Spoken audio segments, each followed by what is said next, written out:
강연 멋지게 해주실 이혁기 선생님 앞에 모시겠습니다.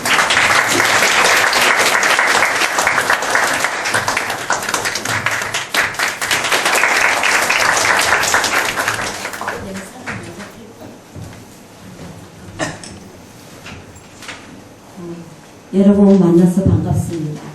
지금 제가 이야기를 먼저 하기 시작하면 좀 여러분들이 아직 미흡한 점이 많을 거예요. 그래서 제가 준비한 영상들이 있거든요. 그걸 보시고 그 다음에 제가 여러분들에게 저희 삶이랄까 저희 집안의 한 발자국이라도 물러서지 않는 내 길을 사랑한다. 그렇습니다. 내 길을 사랑하는 그것은 내 자신의 희생을 요구하는 분. 이래서 내 기백을 키우고 길러서 금강심에서 나오는 내 시를 쓸지언정 유언은 쓰지 않겠소.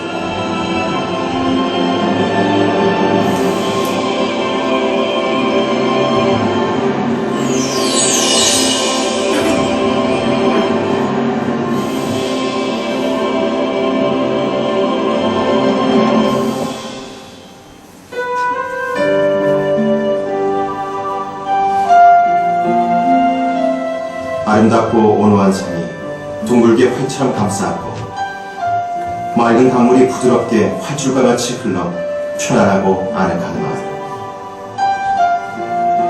이곳에서 1904년 음력 4월 4일 조선시대 유학자인 퇴계 유황의 14대 손으로 아버지 이화호와 어머니 허길 사이에서 육사가 태어난다. 본명은 원록이고 그 후 원삼이라고 불리기도 했으며 스스로 활이란 이름을 지어 사용하게 됐다. 일찍이 유서 깊은 선비 가문의 전통 속에서 자란 육사는 엄격한 양반 교육을 받으며 할아버지 이중직에게 한문을 배우기 시작한다. 그 후 육사는 고문의숙과 도산 국립보통학교를 졸업하면서 신학문을 배우게 된다. 1910년 육사의 나이 7살 때 평술국치를 당하고 1919년 16살에 3.1운동이 일어난다. 이때 육사의 할아버지 이중직은 같은 민족인 조선인들을 종으로 부릴 수 없다 하며 노비들을 모두 풀어주었고 외할아버지 범산 허영의 일가는 의병을 일으켜 일제에 저항한다. 이처럼 집안이 모두 지조 있는 선비요 행동하는 투사로서 항일 독립운동에 관여하였던 것은 육사의 정신적 우리가 됐다. 뿐만 아니라 부모의 엄격하면서도 개방적인 가르침은 형제 모두가 항일 투쟁에 뛰어들 만큼 올곧은 정신을 갖게 하였으며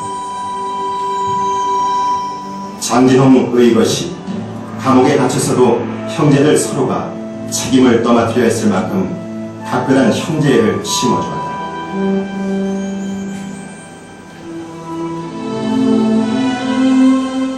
(1921년) 18살 되던 해봄 안일양과 결혼한다.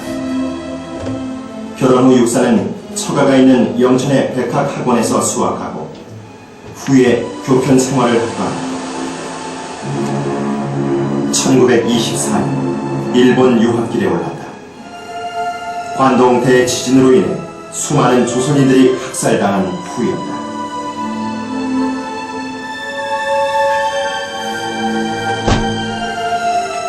육사는 다시 한번 잃어버린 조국을 뼈저리게 느끼며 1925년 1월 고국으로 돌아온다. 대구에 도착한 육사는 뜻을 같이 하는 애국지사들과 함께 대구의 조양회관에서 청년들을 교육하고 민족 사상을 고취시키기 위하여 문화활동을 펼치기 시작한다.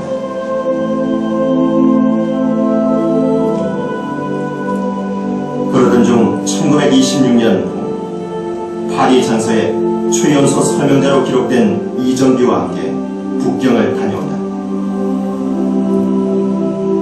육사는 그의 형제들과 함께 더욱 적극적인 자세로 항일운동을 시작하게 된다.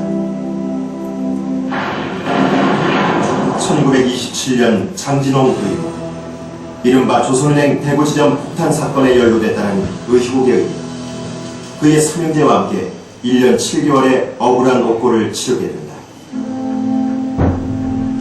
이것이 40여 년도 채 못되는 짧았던 생애에 수차례의 옥살이 경험을 하게 되는 첫 번째가 된다. 이때 받았던 수임번호 264번을 따 자신의 필명으로 사용했던 것은 이미 고된 옥살이를 각오한 육사의 조국 독립을 향한 의지였다.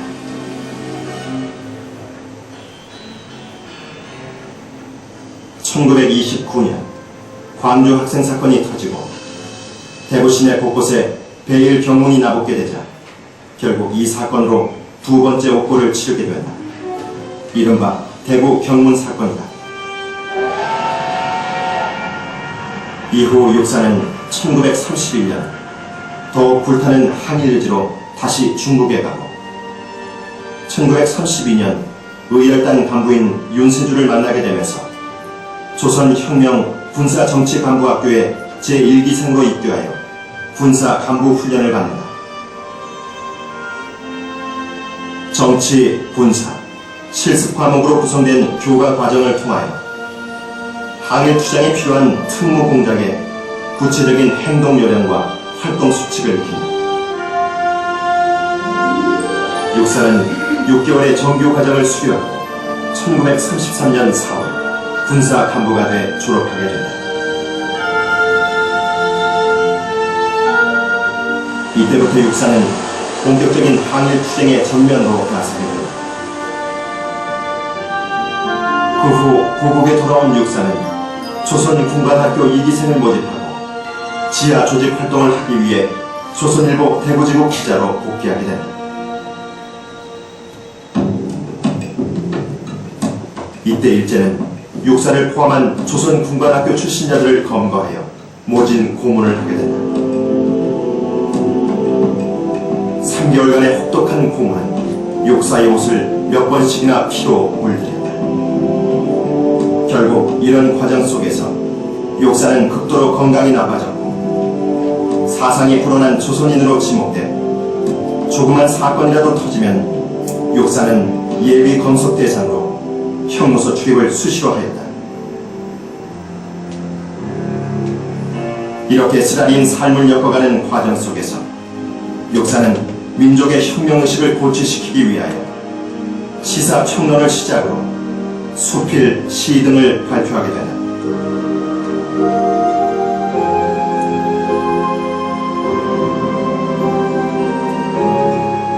육사는 신문 기자로 활동하면서 신조선지와 인연을 맺고 시인 신석초 등과 교류하면서 본격적인 문화 활동을 하게 된다.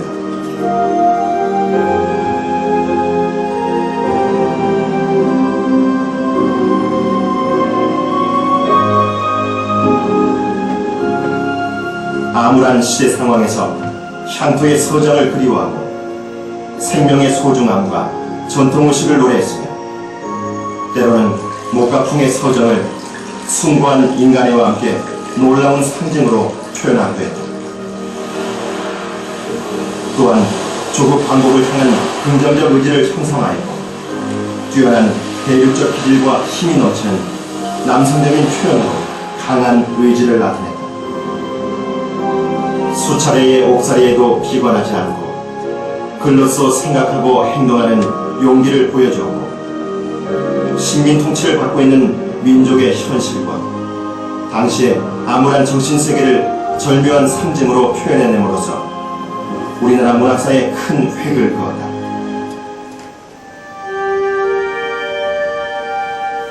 (1943년 4월) 그는 다시 북경으로 갔다. 조국 독립을 위해 다시 일어선 것이다. 일제의 포갑정치가 극도로 심해지던 시기였지만 그에 맞서며 자신의 길을 잡아나간다.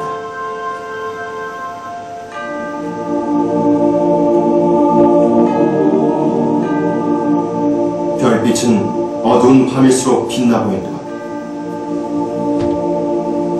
나에게는 행동의 연속만이 있을 따름이요. 행동은 말이 아니고 나에게는 시를 생각한다는 것도 행동이 되는 까닭이요. 욕사의 말처럼 그는 적어도 시를 앉아서 쓰는 것이 아니라 행동의 한 방편으로 삼았던 것이다. 욕사는 결국 광복을 보지 못한 채 1944년 2월 머나먼 타양 북경의 싸늘한 일본 감옥에서 죽음을 맞이했다.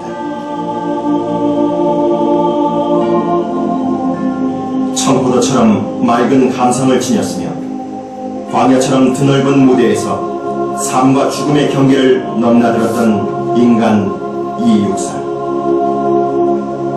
그의 광채만을 남긴 채 그는 그렇게 우리 곁을 떠났다.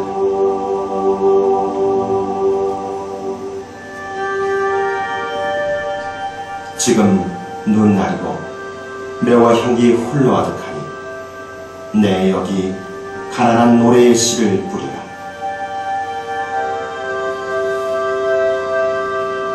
다시 천고의 뒤에 백마 타고 오는 초인이 있어 이 광야에서 목 놓아 부르게 하리라.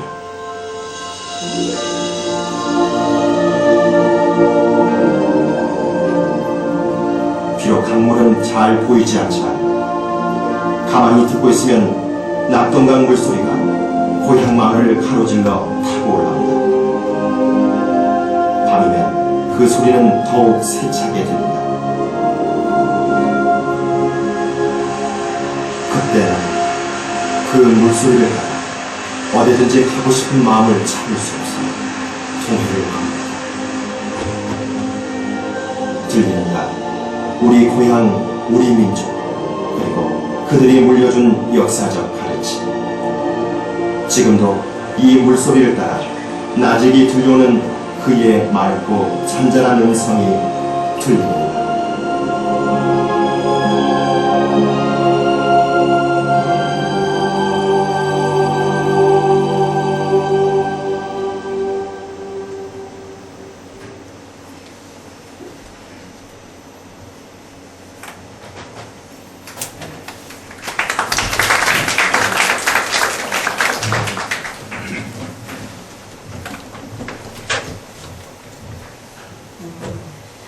영상을 보시면 아시겠지만 저는 43살에 아버지가 돌아가셨기 때문에 아버지에 대한 기억이 그렇게 많지는 않습니다.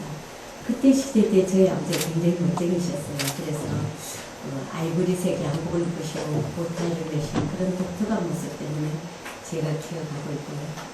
또 한 가지는 제게는 좀 슬픈 기억이라고 할 수 있는데 저희 아버지가 북경 감옥으로 마지막으로 압송되실 때 저희 어머니는 17번이라는 옥살에 뒷바라지 하시느라 경황이 없으셨대요.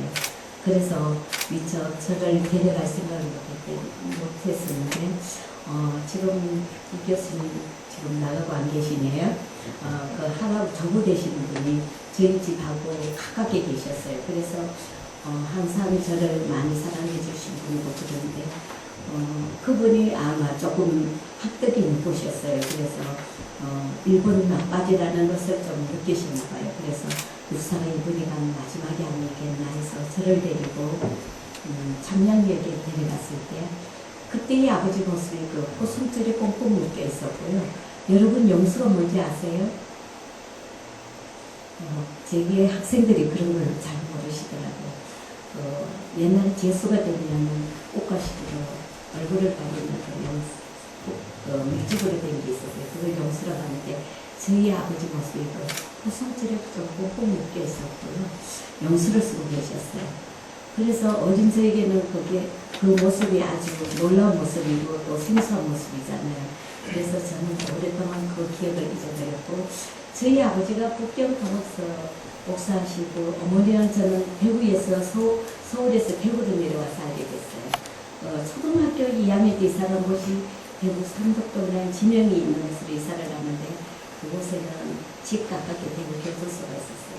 저는 큰 댁을 가려면 꼭 그 앞을 지나치지 않으면 갈 수가 없어서 늘 이렇게 지나다니다가 어느 날 또 보송줄에 오복 묶인 용수를 쓴 제수를 만나게 됐어요. 굉장히 충격이었어요. 아, 우리 아버지 모습이 저랬는데 그때 생각이 나서 온종일 우울하고 슬펐던 그런 기억을 갖고 있고요. 그때 제가 조금 철이 들었는지 저희 어머니가 들으시면 슬퍼하실 것 같다 이런 생각이 드는 거예요. 그래서 저는 어머니께는 말씀을 못 드리고 제가 사실 기억하고 있는 모습이 진인가도 모르잖아요. 너무 어릴 때라서. 그렇지만 이제 저는 그 모습을 언젠가는 어머니께 여쭤봐야 되겠다 이런 생각을 그냥 하고 있었어요. 저는 사실 저희 어머니가 제가 문학관이 2004년도부터 이제 설립이 돼가지고 개관을 했는데 저는 2007년도에 이제 대구로 안동으로 내려 문학관에서 일을 맡아보고 있는데요. 요즘 굉장히 많은 분들이 아버지를 기리신 사저고 계세요. 그럴 때마다 저는 고인이 되셨지만 어머니께 굉장히 감사한 것이 저희 어머니는 늘 어릴 때는 그냥 어머니 팔을 베고 누워서 아버지에 대한 이야기와 또 형제분들의 화목한 모습, 저희 할머니의 독특한 교육 방법, 집 어른들이 어떻게 지나셨다 이런 이야기들을 자장가처럼 들었고요. 뜻도 모르고 들었어요. 이제 제가 나이가 점점 들면서부터 저희 어머니가 제가 중학교쯤 갔을 때는 저희 어머니가 늘 같은 이야기를 되풀이 하시기 때문에 좀 듣기 싫어했어요. 근데도 저희 어머니 와닿지 않고 시간만 나면 이야기를 해주셨어요. 요즘은 많은 분들이 오실 때 저희 어머니가 제가 듣기 싫어한다고 들려주시지 않았으면 어떤 이야기를 여러분을 맞이할 수 있나 이런 생각으로 굉장히 고민이 되셨지만 어머니께 감사하고요. 저희 어머니는 78세까지 저랑 같이 계셨거든요. 그리고 저희 어머니는 늘 입버릇처럼 이런 이야기를 하셨어요. 저희 아버지를 평하시기를 너희 아버지는 성품이 원체 깔끔하셔서 자리 밑에 바지를 깔지 않으면 주무시지 않는 분이다. 이런 이야기를 해주셨는데 여러분들은 자리 밑에 바지를 까는 이유를 아시는 분 계세요? 요즘 여러분들은 너무나 좋은 세상에 태어나셔서 아마 모르실 거예요. 옛날에는 세탁소가 없었어요. 그래서 한복 다리는 다리미는 다 갖고 있었어요. 그런데 집집이 있는데 양복 다리는 다리미는 좀 부유층이 아니면 소장할 수가 없어서 저희 아버지는 원체 성품이 깔끔하고 좀 멋쟁이셨대요. 그래서 손수 솔질을 하셔서 따뜻한 아랫목에다가 양복을 깔고 요를 깔고 주무시고 나면은 세탁하고 깔끔하거든요. 그래서 저도 아버지가 그러셨다 해서 사실인가 그때 저희 때는 세탁소가 있었어요. 실제로 제가 교복을 한번 그렇게 해봤어요. 정말 깔끔하게 세탁이 돼가 나오더라고요. 여러분들도 믿기지 않으면 한번 실천해 보시는 것도 괜찮을 거예요. 그러신 분이었다고 늘 말씀하셨고 저희 아버지는 평상시에는 좀 말씀이 없으신 분이래요. 근데 너희 아버지는 사물을 보실 때 그냥 보시지 않는다. 그런 이야기를 해주셨는데 제가 저희 집이 문화촌 산자락에 살았어요. 서울에서. 그곳에는 봄이 되면 각양각색의 꽃들이 피기 시작하면 저희 아버지는 온 식구를 다 깨우신대요. 자, 아름다운 모습을 보라.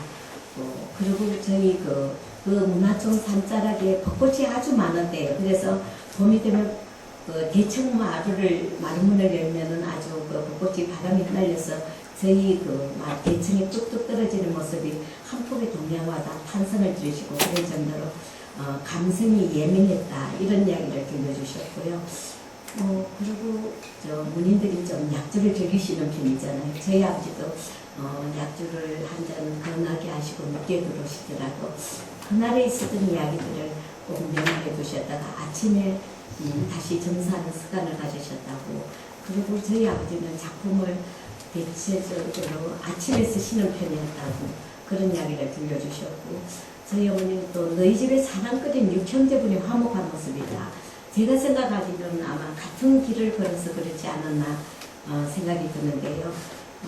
경북 일대에서는 형이 있는 곳에 동생이고 동생이 있는 곳에 형이 있다는 일랑한 남을 정도였다. 늘 몰려다니기를 좋아하셔서 그런 이야기를 들려주셨으면 또 시외나 이런 데 갔다 오시면 저녁에 형제분들이 술을 한잔 나누시면서 저희 아버지는 오늘은 넷째 동생이 장모님이었다고 어떻게 그런 좋은 시상을 생각할 수 있었냐고 칭찬을 하시면 또 동생들은 아니라고 형님들은 좋았다고 서로 칭찬하는 모습을 저희 어머니가 바느질을 하다가 뒤에서 들으면 아 형제분들이 정말 우애 깊고 화목한 형제분이구나 이런 생각을 하게 하고 또 본인이 그런 가문에 시집 온 것을 참 자랑스럽게 생각했다고 그런 이야기를 들려주셨거든요.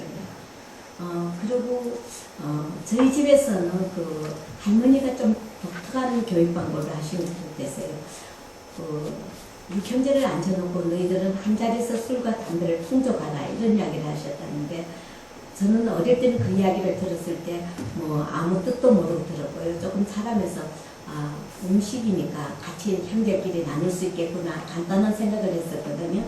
근데 요즘 제가 문학관에서 여러분들을 맞이할 수 하면서 생각해 봤어요.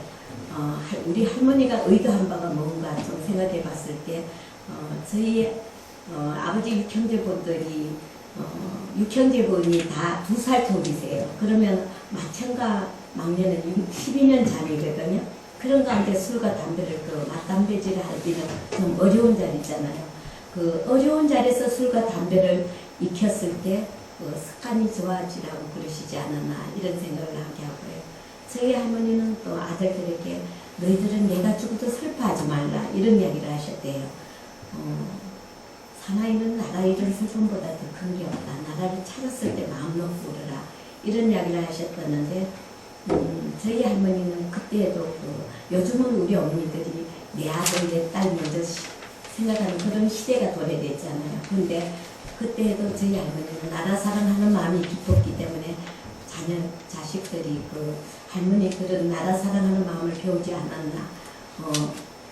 왜 바깥으로는 저희 원촌이라는 동네가 한 27명의 독립유공자가 나온 마을이거든요. 그래서 그런 영향을 받지 않아. 물론 그럴 수도 있지만 저희 할머니가 어릴 때부터는 그런 이야기들을 누누이 해왔기 때문에 늘 간섭적으로 나라 사랑하는 마음을 배우지 않았나 이런 생각을 하게 하고요. 저희 형제분들이 우애가 좋으신 것은 6.25 전에는 저희 삼촌들이 한 달에 삼형제분이 서울에서 저희 어머니와 저만 떨어져 와서 내려와 있기가 안타까웠어서 한 달에 한 3번, 4번 꼭 내려오셨어요.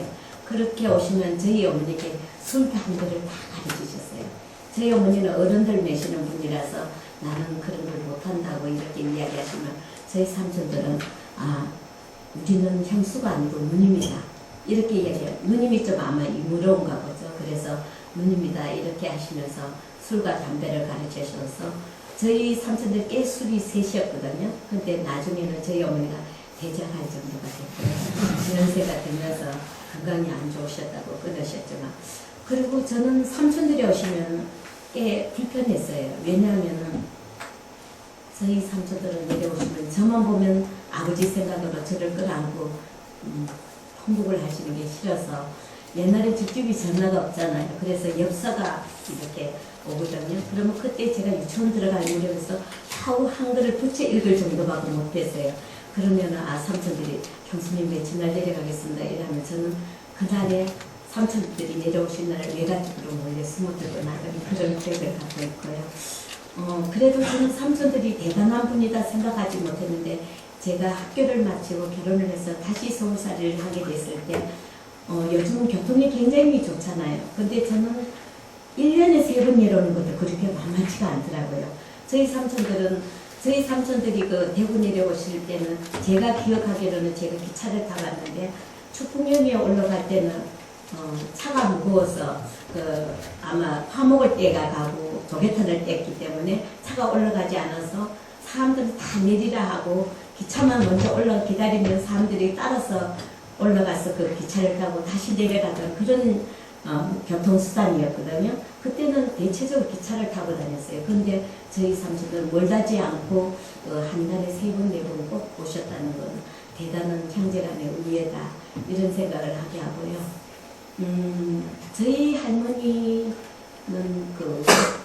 고부간에 굉장히 딸과 며느리와 어머니, 시어머니라 그러기 전에 굉장히 고부끼리 의가 좋으셨어요. 근데 저희 할머니는 그 며느리들한테 굉장히 솔직한 분이었어요. 저희 그 할머니, 우리 그 삼촌들 육형제분에서 막내가 화가로 임준을 받았을 때 그날 형제분들이 육형제가 한지에 몰려앉아서 술을 한잔 나누시는 축하 연을 벌렸는데 그때 저희 삼촌이 그 만 19살이었는데 그 결혼 이혼에 저희 삼촌이 네이킬로 그날 돌아가셨어요. 그렇기 때문에 이제 고전에 저희 셋째 수모가 돌아가셨대요. 근데 저희 삼촌이 돌아가시고 2년이나 가까워졌을 때 하시는 이야기가 며느리들을 다 불러모으고 나는 너희들한테 참 미안했다 이런 이야기를 하셨대요. 그래서 왜 그러시냐고 그랬더니 저희 내가 너희들 보고 딸이라고 했는데 저희 할머니가 딸이 없었어요. 그래서 며느리들을 보고 너희들은 내 딸이다 늘 그러셨대요. 근데 셋째 아이가 갔을 때는 내가 그냥 1년 만에 바늘기가 끼어졌는데 내 간줄에 떨어진 막내가 죽고 나니까 1년 8개월이 됐는데 마음이 살려내서 바늘기가 끼지 않는다 이렇게 이야기를 하시면서 내가 언행일치를 너희들을 딸이라고 했는데 언행일치를 못했다 해서 미안하다 이렇게 솔직히 할머니가 그때는 무조건 어른들을 추앙하고 모시는 그런 시대였거든요. 근데도 며느리한테 솔직히 사과할 수 있다는 거. 그리고 제가 그때 뭐 중학교 2학년 때 들었을 때는 제 생각에 며느리도 잘못했으면 미안하다고 해야지 이런 생각을 간단히 했었거든요. 저도 요즘 며느리가 둘이나 있는데 그렇게 솔직히 금방 예 미안했다 이런 소리가 안 나요. 그 이야기를 하려면 한참 되씹고 해야만 미안하다 소리를 할 수 있거든요. 그럴 때 저희 할머니는 좀 그릇이 크신 어른이 아니었나 이런 생각을 하게 하고요. 그리고 이제 저희 올해로서 저는 유일하게 저희 아버지 전문자신 이병희 선생님이 돌아가셨어요. 그런데 이병희 선생님이 독립운동을 같이 하셔가지고 저희 아버지 시신을 걷어주신 분이거든요. 올여름에 8월에 이제 돌아가셨는데 그 선생님은 저를 보고 늘 그러셨어요. 예, 너희 아버지는 성품이 태쪽 같은 분이다 이런 이야기를 해주셨는데 그리고 그 이병희 선생님이 그 감옥에 북경 감옥에 같이 계시다가 추록이 됐는데 사실은 14살이었대요. 근데 이제 저희 일본 분들이 굉장히 간혹한 매질과 구문을 아끼지 않지만 저희 아버지와는 개인적으로 만날 때는 간소장이나 신문 드나드는 신문 기자들이 굉장히 존경을 했다고 해요. 그래서 저희 아버지가 이병희 선생님을 내보내라. 처녀니까 결혼할 사람의 상대자가 있다는 옛날에 법이 아마 그런 게 있었던 모양이에요. 처녀들이 감옥에 갔을 때 결혼 상대자가 있다면 가출을 가는 제도가 있었대요. 그래서 저희 아버지가 신문 기자들로 통하여 이병희 선생님 밖에서 신랑감을 제수들 중에 한 분을 잡범으로 들어오신 분이 있대요. 옛날에는 감옥을 있어도 통하는 게 벽을 두들겨 암호로 했대요. 그래서 신랑감을 잡범의 동생인데 사람이 괜찮은 분이 돼서 이병희 선생님의 남편감을 정해놓고 저희 아버지가 이병희를 내보내라 이렇게 해서 가출업됐대요. 될 때 저희 아버지를 만나 뵙고 나오려고 이제 갔었는데 계속 고문을 많이 해가 기침을 많이 하시더래요. 그래서 아주 맨 우리 일가 딸내거든요. 괜찮으시냐고 그랬더니 네 걱정은 하지 말고 너나 가서 훈련식을 올려라 이렇게 이야기를 하셨대요. 그리고 이제 나왔는데 이병희 선생님 나와서 3일 만에 남편 되실 분을 만나러 가려고 약속해놨는 날 저희 아버지가 새벽에 연락이 왔더래요. 이 육사가 죽었다고 이렇게 연락이 와서 저희 이병희 선생님은 그냥 남편감 만나려고 했는데 연락도 못하고 그냥 달려갔대요. 달려갔더니 이 관뚜껑을 이렇게 내놓는데 열었대요. 그러니까 저희 아버지가 고문을 당했는지 온 피투성이더래요. 그런데 얼마나 육사가 한이 찼으면 눈을 감지 못했고 코에서는 피가 흘러 낭자해가 있었다. 이런 이야기를 하시면서 병희 선생님이 육사 이제는 모든 걸 다 잊고 눈을 편안히 감으시라고 3번 눈을 감아 내렸더니 저희 아버지가 눈을 감으셨다고 그렇게 전해주셨어요. 근데 그 여담이 그 저희 아버지를 그 시신을 모시고 나오긴 했는데 저희 삼촌이 한국에서 조선에서 이제 이렇게 오라고 하면 만주까지 오면 시간적으로 여유가 많이 걸리잖아요. 그래서 이제 그 이병희 선생님이 생각해야 되기를 그 너희들이 그 옛날에는 독립운동한 사람들 시신도 내주지 않았대요. 근데 그 자기한테 연락했는 신문 기자였는데 공갈을 막 쳤대요. 너는 너희 나라에서는 육사 같은 사람이 죽으면은 연락도 안 하는데 나한테 전해줬으니까 너도 아니나 반기를 들은 일본 대국의 반기를 들었으니까 이제 이렇게 덮으셨대요. 그러면서 그 동생 이원창실을 올라가면 이제 그냥 오라 그러면 일주일이 넘게 걸린대요. 그래서 이제 그 조서 어떻게 체포 영장을 떼가지고 오도록 하면 3일 만에 올 수가 있대요. 그래서 체포를 하도록 그렇게 해가지고 이제 한국에서 이제 다 해가지고 왔는 저희 삼촌 올 동안 화장을 해야 되는데 화장할 돈이 없으신 거예요. 그래서 저 신문 기자인데 네가 내한테 연락했으니까 너도 범법자다 이렇게 하면서 육사에는 화장을 내야 되는데 화장할 돈이 없다고 당신이 내놔야 되지 않느냐 그랬더니 나는 돈이 없다고 그러더라고요. 그러면 내가 너희 나라에 고발을 하겠다. 그러니까 이 사람이 겁이 나가지고 돈이 지금 같으면 이제 10원이라 그러면 16원이었는데 12원을 주시더래요. 그러니까 병희 선생님에게 다 뜯어내니까 겨우 됐대요. 그래서 화장을 해서 이제 어때 우리 삼촌이 돌아오실 때까지 기다릴 데가 없는 거예요. 그래서 이마 선생님 부인이신데 그분이 이제 있는 자리를 집을 갔는데 아이를 낳은 지가 3일밖에 안 됐대요. 근데 옛날에 시신을 아무데나 놀라 그러지 산후에는 시체를 아무나 받아주는 사람이 없거든요. 그래서 이제 할 수 없이 그 위에다가 딱 올려놓고 가서 있는데 그렇게 아기를 낳아서 어떻게 말을 못하고 토로 나오려고 그러는데 내가 어떻게 할 도리가 낯선 땅에서 어떻게 할 도리가 없으니까 가서 이규래 씨의 이마 선생님 부인이 이규래 씨한테 그래 내가 사실은 이마님은 육사가 돌아가셔가지고 지금 화장을 했는데 어디 이 유골을 갖다 놓을 때가 원창씨 올 때까지 우리 5째 삼촌이 원자 창자거든요. 그래서 올 때 갖다 놓을 데가 없다 이렇게 사정을 했더니 옛날에는 상당했으면 아무도 산후에는 출입을 못하게 돼 있잖아요.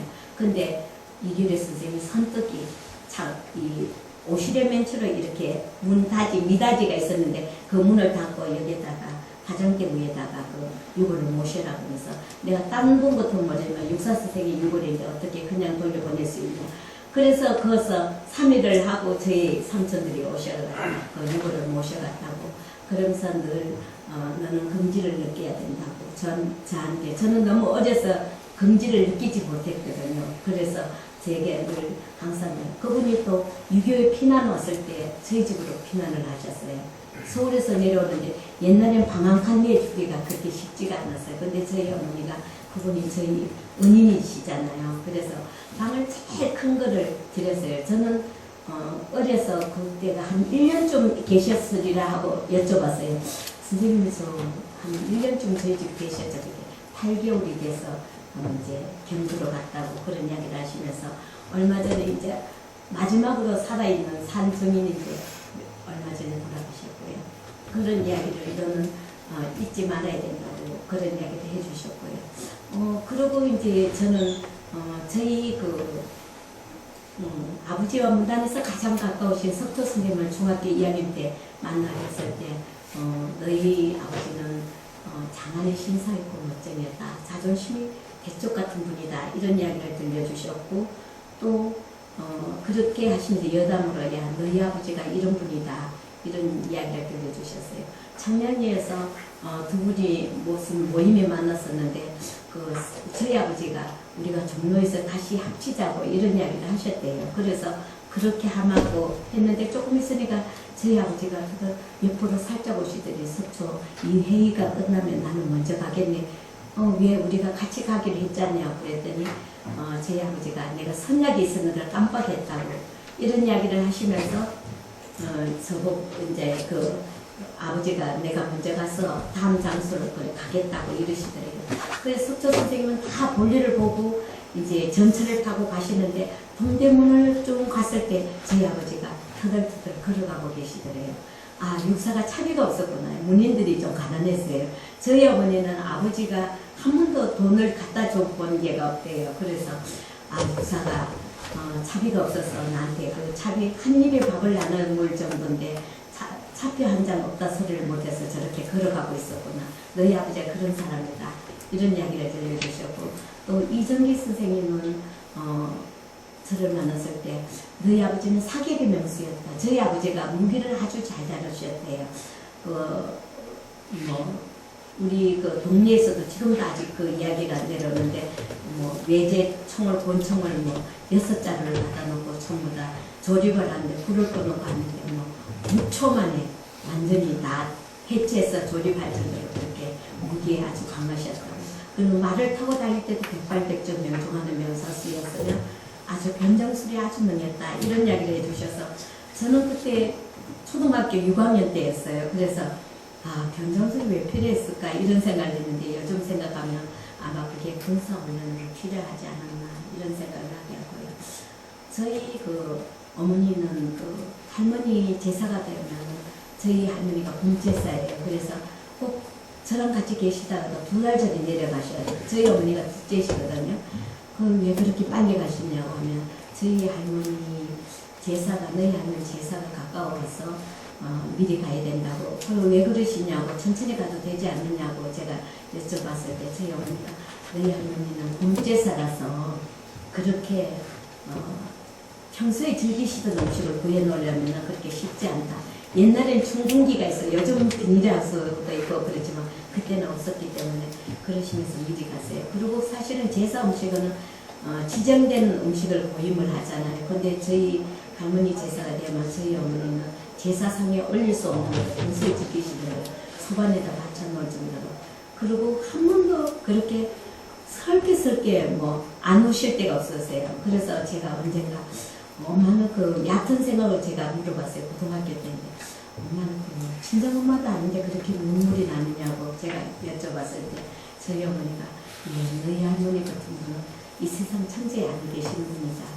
만약 할머니가 계시지 않았으면 내가 그 어려운 세를 어떻게 지날 수 있었겠느냐 이런 이야기를 하시면서 저희 외가가 좀 괜찮게 살았어요. 근데 딸들은 공부를 시키면 옛날에 속설에 팔자가 더 세진다 해서 아들들은 공부를 다 시켰대요. 그래서 저희 어머니는 결혼을 한다니까 겨우 한글 이래 부채 읽을 정도만 해가 시집을 왔대요. 근데 저희 할머니는 사서 성경이 다 능통한 분이었어요. 그래서 저희 할머니도 특별히 공부를 배우신 게 아닌데 외호천이 서당에서 글을 읽고 오시면 글 읽는 소리를 듣고 다 터득을 하실게요.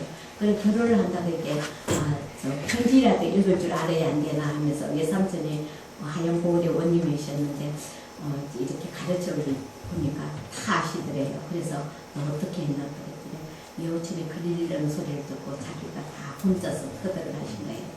그래서 지금도 저희 집에 책을 보면 한 페이지는 할머니 주옥 같은 글씨가 있냐면 한 페이지는 저희 어머니 썼던 글씨 습자 같은 게 있거든요. 저희 할머니는 또 며느리들한테 책을 남기실 때도 꼭 이것은 넷째 며느리의 간직이라 첫째 간직이 둘째 간직 이렇게 지목을 해 놓으셨고요. 그러시면서 너희 외할머니는 나를 낳아주시고 길러주셨지만 너희 할머니는 나의 병의 스승이다. 이런 이야기를 하셨어요.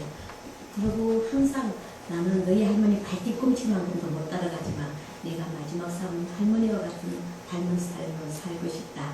이런 이야기를 하셨는데 저희 그 할머니는 6형제분이 다 우리 원천 도사면 원천동에서 태어나셨는데 그 동네의 처녀충고들이 결혼할 때는 꼭 저희 할머니가 편지지고 사돈지와 의향지를 담아서 놓고 쓰셨다고 지금도 어른들이 전해오고 있고요. 그러신 반면에 이제 저희 아버지는 그 함자가 교과서에 등재되신 분이잖아요. 그래서 저는 참 어릴 때는 좀 불편했는 점도 있고 그랬어요. 선생님이나 선배들이나 친구들이 너는 유명한 시인의 딸이라서 좋겠다. 또 유명한 독립투사라서 부럽다. 이런 이야기를 들었어요. 그럴 때마다 저는 나는 자존심이 있어 입 밖에 내지 않았지만 나는 우리 아버지가 시인이 아니라도 좋고 독립투사가 아니라서다. 나는 평범한 지게꾼이라도 나의 아버지가 있었으면 좋겠다. 저는 그런 생각으로 자랐거든요. 근데 요즘 너무나 많은 분들이 제 생각이 잘못됐다는 것을 알려 주셨고요. 또 많은 분들을 통하여 제가 생각했던 아버지보다 너무너무 우선 아버지를 다시 만나게끔 된 걸 감사하며 또 요즘은 하루하루를 70이 됐어야 제가요 아버지 사랑 못 받고 자란 대신에 여러분들이 오셔서 너무나 많은 사랑을 부어주셔서 사랑을 굉장히 많이 받는 사람이 됐고요. 그리고 이제 저는 유일하게 남겨주신 아버지가 유산이라고 할까요? 그 이름 석자예요. 제 후에 언니 오빠가 있었고요. 근데 다 돌전에 폭력을 없앴어요. 그래서 제가 늦게 태어난다 하니까 삼촌들이 우리 둘째는 경사가 났다. 그래서 서로 이름을 짓겠다 그러셨대요. 근데 아버지 가만히 듣고 계시더니 아니라고 내가 짓겠다 그러셨대요. 근데 그때 시대 때는 희야, 자야, 수고하면 저희 친구들은 다 통용이 됐거든요. 근데 저는 기름질록자의 100일 아침에 이제 발표를 하시기를. 그래서 100일 전에까지는 이름이 없었대요. 그래서 삼촌들은 자기가 부르고자 하는 이름을 부르고 할아버지, 할머니는 다 그냥 아가 이렇게 불렀대요. 근데 100일 아침에 아이의 이름을 발표하겠다 이렇게 이야기를 하시더니 기름질록자의 안비자라는 이름을 주셨어요. 그래서 기름이 안 진다 하면 좀 이상하잖아요. 근데 저희 아버지가 의미를 부여하시기를 욕심 없이 남에게 배려할 줄 아는 그런 깐디 같은 여인이 되라 이런 이야기를 하셨어요. 저는 깐디 같은 그 유명한 분을 따라갈 수가 없죠. 그렇지만 저는 제 나름대로 아버지가 바라는 삶은 아니지만 최선을 다하자. 감사합니다.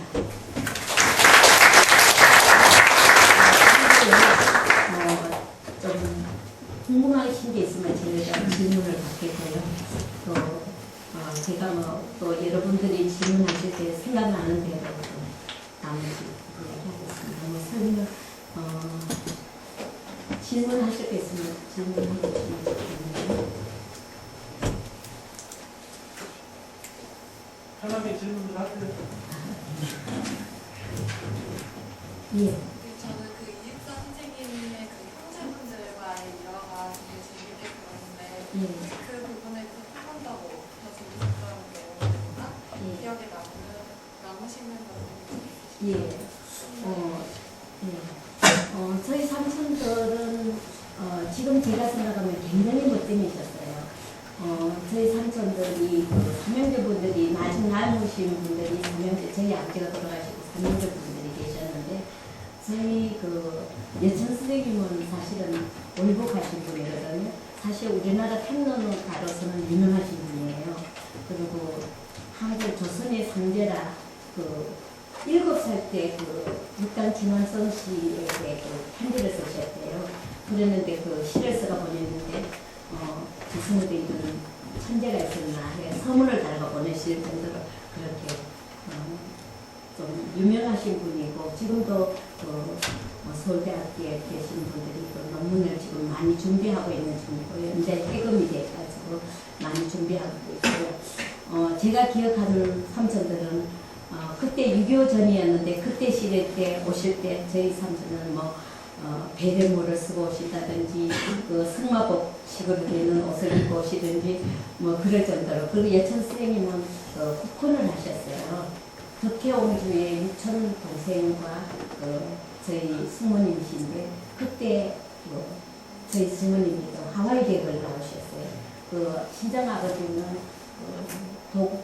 동문학을 하셨는데 우리나라의 최초의 동문학을 전공하신 분 박사를 한일을 받은 분이라고 이재강 대감의 손녀죠. 그렇게 해가지고 우리나라 그 덕혜옹주와 그 왕실이니까 처음 그 학교가 설립됐을 때 저희 수모님이 그 9명 그 왕가의 9명을 위해서 학교를 졌대요. 그래서 거기서 그 학교에 들어가게 되는데 저희 수모님들 항상 그 식사를 하고 나면 임금님의 수라상이 이제 내려 하사라던데요. 그러면 수라복을 입지 않으면 그 음식을 받아 먹을 수 없다. 이런 정도로 저희 그 신문명을 받아들이는 여성이었고요. 삼촌도 굉장히 의의가 깊으셨고 그 다섯째 삼촌은 또 조선일보 인천지국장을 하고 계셨고요. 또 조봉환 선생님이 비서실장을 하셨고 그런 분이고 또 셋째 삼촌은 이런 선생님인데 원자 일자 어른인데 그분은 또 서예가른이라고 하셨어요. 그리고 그 다음에 이제 삼촌 막내가 화가였고 그 다음에 저희 아버지가 국제세요. 그 어릴 때부터 좀 일나가 좀 많고요. 저희 그 아버지 형제분들이 좀 재기가 넘쳤다고 어른들은 지금도 그렇게 저희 가루에서는 전해드리고 있습니다. 대답이 됐나요? 뭐 질문 있어요? 작년 목소리송의 육사시 보시면 드라마 예. 봤었는데 사실 이제 저만 해도 올림픽 태어난 어떤 이제 국제나 이런 것도 옛날인데 그런 목소리 이런 얘기 되게 옛날이에요.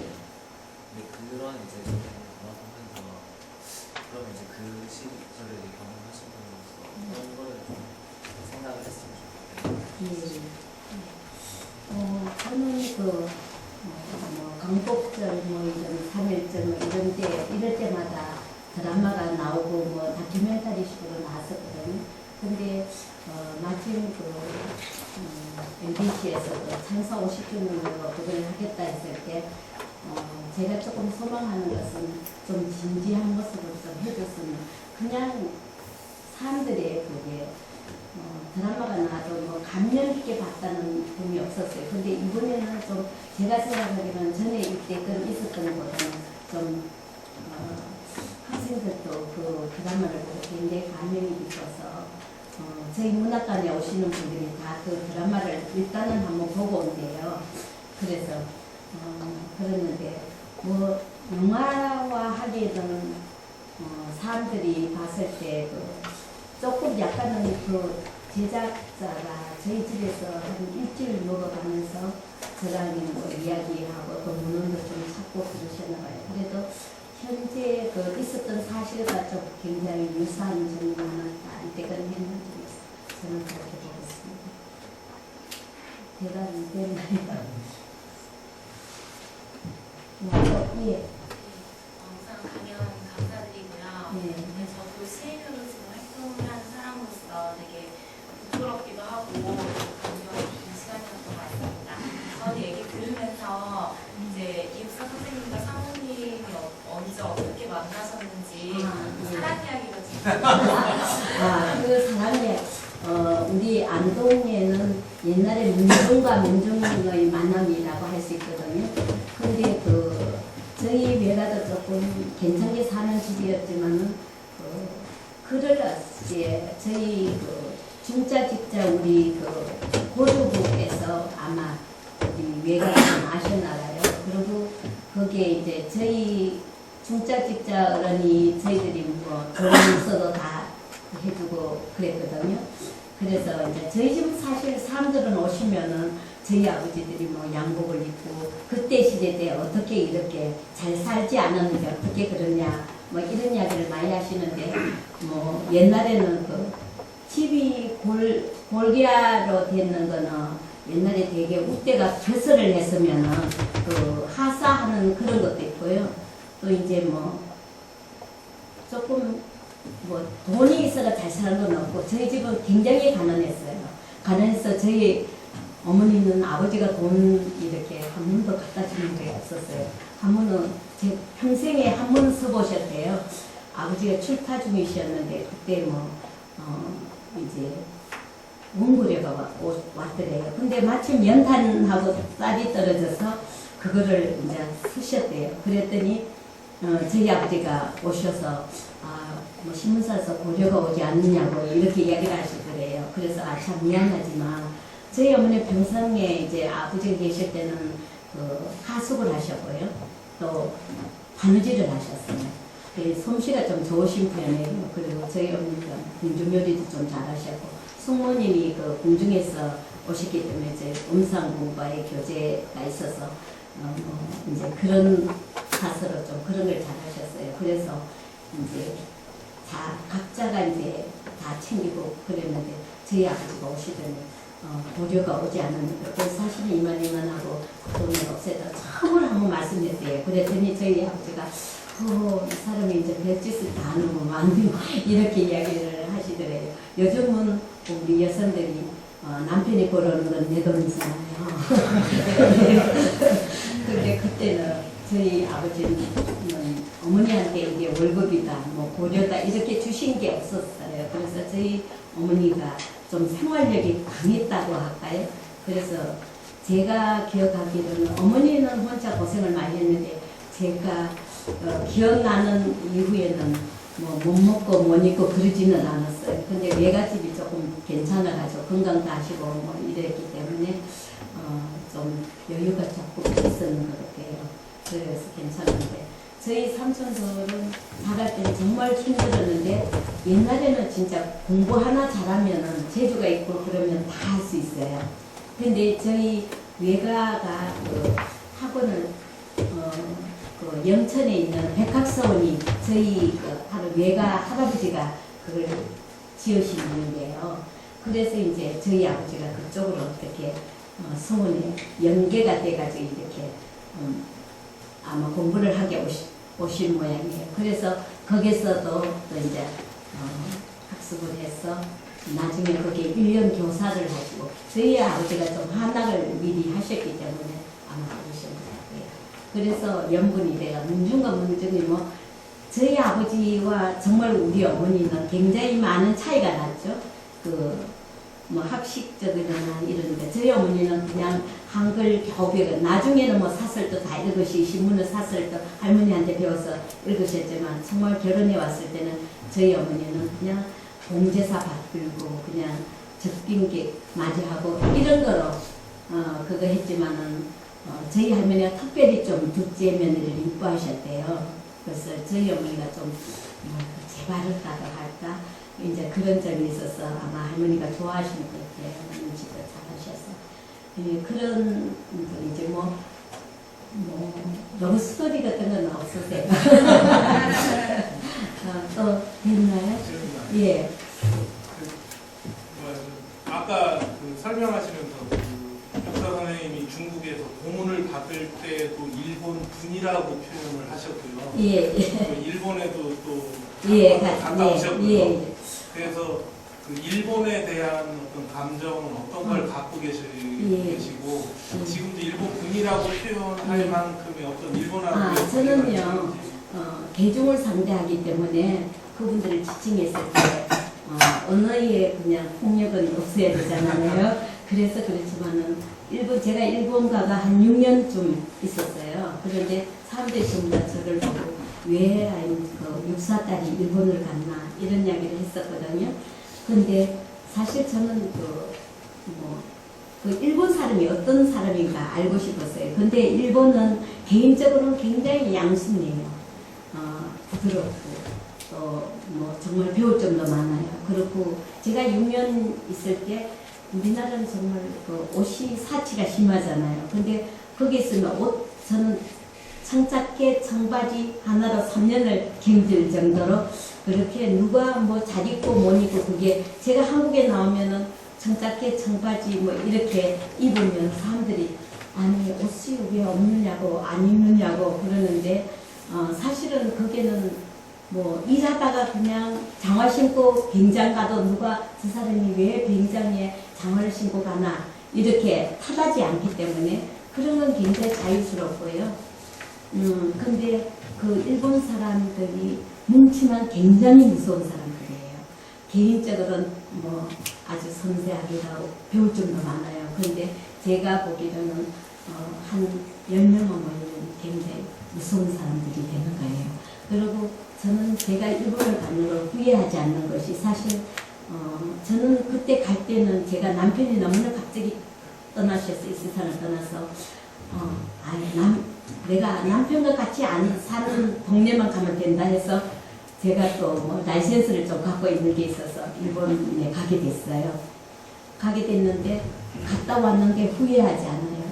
왜냐면 검을 잡으려면 불 속에 들어가 봐야 알잖아요. 그래서 그들이 어떤 무장을 하고 있나 그런 거에 제가 좀 배운 점도 많고요. 그리고 제가 그 사람들이 개인적으로는 뭐 적대시하지 않아야 되잖아요. 그리고 또 여러분을 대하는 점에서 제가 그냥 나쁜 놈 뭐 이렇게 할 수는 없잖아요. 그래서 어느 공격을 될 수 있으면 피하려고 마음속에는 매우 좀 저는 사실 이제 선생님이 그런 교수님이 그런 이야기를 하셨는데 저는 그 경찰서 앞을 지나다니지를 못했어요. 저희 집이 꼭 근데 이상하게 이사를 가면은 경찰서 옆이에요. 그러면 5분만 하면 집에 갈 시간을 저는 30분이 걸려야 집으로 돌아갈 수 있어요. 빙빙 돌려 경찰서 앞을 그렇게 순서를 무서워했어요. 누가 순서가 있다 하면 저는 5분 왜냐하면 제 집이 항상 그 요시 차림물이 돼가 지금도 기억하는데 담론물에 보면 경찰 그 모자들이 있잖아요. 순사들 옛날에 순사들이었죠. 그리 있으면 가슴이 막 저려오고 무서웠어요.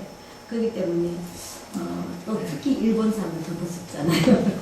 그렇기 때문에 좋지 않게 생각하지만 지금은 제가 여러 사람 앞에 설면서는 언어의 폭력은 말아야 되겠다. 내가 지킬 거는 지키고 사람들을 내가 미워할 일이지 여러 사람한테 그 나쁜 언사를 쓰지 않겠다. 이런 생각을 제가 하고 있습니다. 됐습니까?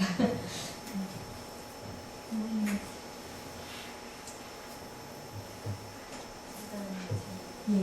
저는 잘 들었습니다. 근데 아버님 시 중에서 가장 아끼시는 시가 어떤 시? 성포도 뭐 광야 이런 건 너무나 많이 알려졌는데요. 제가 이제 좋아하는 시는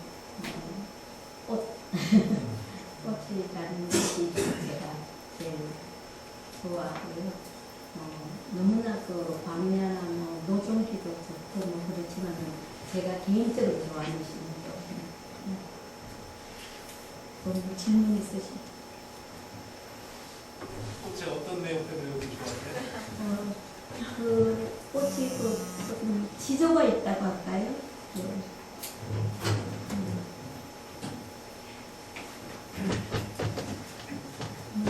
좀 질문 있으시면 예. 저희 친척 쪽에 이제 한학을 하시다가 이제 월급 하시는 분들이 계셔서 예. 그러니까 보통 이제 보수적인 곳에서 한학을 하신 분이 어떻게 이제 힘든 길을 막아놓고 그렇다고 생각하시는 게 그게 원래 순리정신이 아니면 좀 더 다른 교육이 있었는지 제가 기억하기로는 삼촌들이 그 월북을 하시는 데는 이유가 있었는 것 같아요. 왜냐하면 백범 김구 선생님이나 이런 분들이 전부 다 계셨는데 저는 저희 삼촌들은 친일하지 않았기 때문에 친일하는 사람들이 많이 이렇게 저희 아버지 뭐 일가도 있어요. 저희 삼촌들에게 너 하이나 네 생각 하나만 꾸꾸리면은 너 이어서 출세할 건데 이렇게 이야기했대요. 근데 오셔가 그 이야기를 하셨대요. 친일 하지 않고 내가 그 친일한 사람들에게 내 소신을 굽힌다는 것은 아마 그런 거 저런 거 다 보기 싫어서 그렇지 않은 생각이 드네요. 다른 질문 있으세요? 예. 아까 일본 얘기 나왔고 친일 대화가 나왔는데 일본은 지금 와서는 어떻게 보면 다른 나라이기 때문에 그런 단위 감정에 대한 것들은 충분히 조절할 수 있다고 보는데 가장 큰 문제는 내부의 적에 대한 그런 미운 감정들이 있게 되는 거잖아요. 말씀하신 것처럼 친일파라든가 그거에서는 이제 끊임없이 이제 뭐 정치적이든 뭐든 느끼지 않는데 그거에 대한 어떤 해결책이랄까요? 직접 경험하신 분으로서 어떻게 했으면 그걸 좀더 과외라든지 뭐 할수 있지 않을까? 그 생각나는 게인데요. 제가 뭐 개인적으로는 어떻다 하면 근데 저희들이 지켜야 할 일들을 충실히 지켰을 때 남이 범하지 못하는 그런 길이 있지 않을까요? 사실 우리가 지금 나는 어려움들이 많잖아요. 지금 신문지상에도 막가파 오늘 아침에 제가 보니까 그렇더라고요. 아무 자기와 관계도 없는 사람들을 이른다든가 이런 게 있을 때 그게 밑받침이 간단히 되지 않기 때문에 그렇지 않나 이런 생각을 합니다. 저는 제 나름대로 자기가 쓴 자리에서 최선을 다하면 되지 않을까. 그러면은 한 사람 한 사람 개개인이지만은 그 마음이 뭉쳐졌을 때 섣불리 남에게 도전하지 않는 그렇게 되지 않을까. 저는 그렇게 생각해요. 요즘 상황들이 너무나 좀 어려운 상황에 네, 저희들은 자랄 때부터 그 이야기, 저희 어머니가 그러셨거든요. 저희 어머니가 제게 굉장히 똑똑한 그런 분이셨어요. 저는 딸 하나라도 항상 목치멍에다가 처리를 맞고 자랐어요. 저희 어머니가 아마 아버지 그런 정신이 저로 인해가지고 그런 생각을 해서 그러신 거예요. 홀로 키우는 딸이 밖에 나가서 혹시 잘못된 짓을 할까 싶어서 항상 회초리를 다 썰으셨어요. 그래도 그때는 미웠지만 지금 생각하면 어머니가 그렇지 않았으면 내가 어떻게 됐을까 이런 패션먹거든요. 그렇게 항상 저는 듣지 않는 것들지만 제 마음속에 항상 불어주신 게 바르게 살자 이런 게 있었기 때문에 제가 제 혼자 스스로 일어날 수 있지 않았나. 어려운 적도 많았어요. 살아가면서 어려운 점이 없었어요. 그렇지만 하면서 넓게 볼 때 그런 교육이 항상 저희 집 밑바닥에 있는 그런 정신 같은 게 이루어져야 한다는 그런 생각하고 여러분들도 그런 생각으로 살아가면 내가 쓴 자리에서 최선을 다하면 되지 않을까. 남이 방해를 받지 않을 거다 이런 생각을 합니다. 제 나름대로 소견입니다. 대감이 되는 거예요.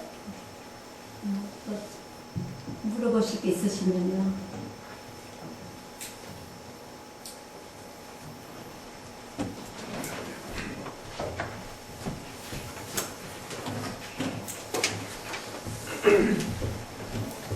조금 일찍 끝나서 제가 1, 2분만 말씀드리면 너무 감사하게 들었습니다. 저희 어머니가 30년 된 말띠니까 지금 말씀하시는 거를 저는 너무너무 포근하게 저희 어머니한테 듣는 것처럼 이렇게 들었고요.